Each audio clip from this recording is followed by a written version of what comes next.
Titre du livre numéro 19, Constellation, éternel présent. Auteur Ammar Belmostefawi. Image d'illustration Yamiko. Bonne écoute et visionnage à vous. Il y a des signes qui ne trompent pas. Je suis comme sur un bateau zodiaque. J'avance sur cette eau aux apparences calmes en regardant le ciel dégagé de cette nuit étoilée. Je tente de faire le lien entre les étoiles et les 12 signes du zodiaque qui sont comme ces 12 mois. Ils forment une constellation. J'écris encore un récit débordé par mon imagination.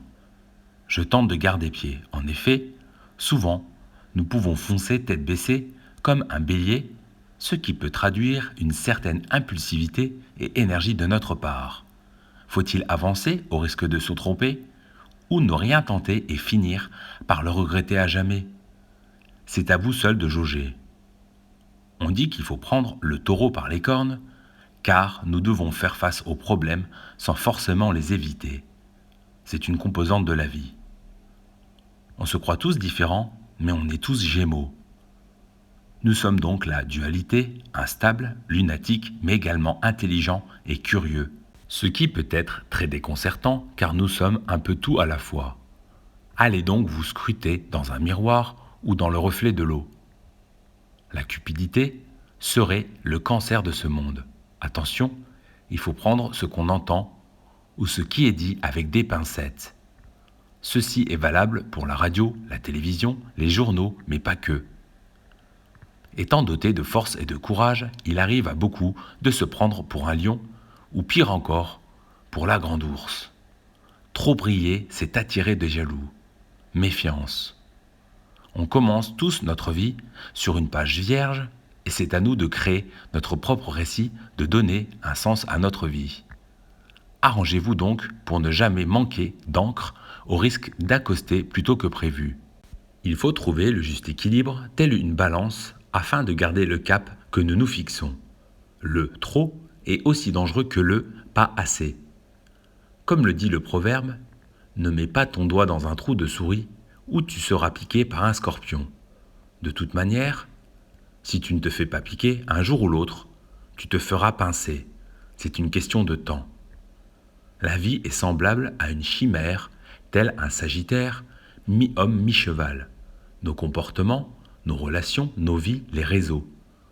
Attention aux apparences trompeuses et aux filtres. Il y a de quoi devenir chèvre, comme le Capricorne. Il faut tenter de ne pas se mettre en colère, de s'impatienter et de s'énerver, ce qui est plus facile à dire qu'à faire.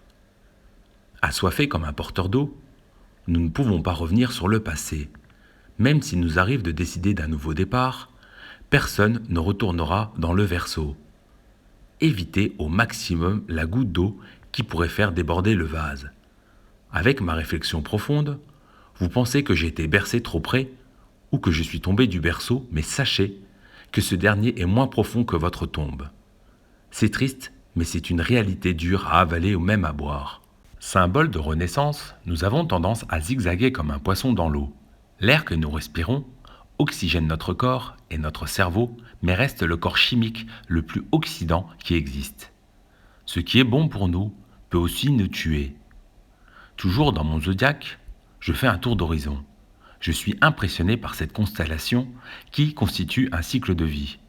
Je divague les pieds sur terre. Je suis heureux de me dire qu'il m'arrive de nager à contre-courant pour arriver à avancer dans cette vie qui est imprévisible, même en regardant les étoiles. Ces dernières sont les témoins de notre passé, du présent, mais pas de notre futur pour le moment.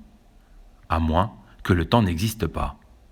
On n'est sûr de rien, surtout par les temps qui courent. Alors, autant marcher, mais dans la bonne direction. Le temps, c'est comme arrêter, le temps d'un soir, déserté à contempler ce monde peuplé de lumière. Sur terre comme sur la mer, ce spectacle accessible à tous dure une éternité, alors que nos regards, en direction du ciel, ne sont que de passage. Notre cerveau en gardera un souvenir jusqu'à nous endormir après notre dernier soupir.